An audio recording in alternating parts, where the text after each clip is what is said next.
আসসালামু আলাইকুম গাইস, আপনারা কেমন আছেন? আমি ভালো আছি।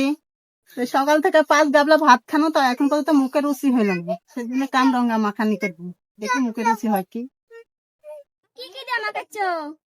এখনো কোটাই হয় না, একটা আছে, তারপরে মাখাবো। লবণ,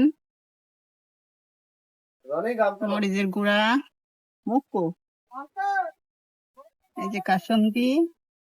বেশি কিছু নাই, মশলা সামান্য পরিমাণে আছে। খাইতে মন যাচ্ছে, এই জন্য মাখাচ্ছি। মুখে রুচি নাই তো, রুচি করি কামরঙ্গা মাখানি খেয়ে।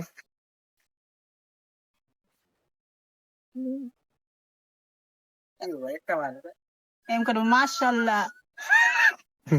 এই যে মাখানো হয়ে গেছে, এখন কে কে খাবে আসো। আমার এই ভিডিওটা যদি ভালো লাগে তাহলে সবাই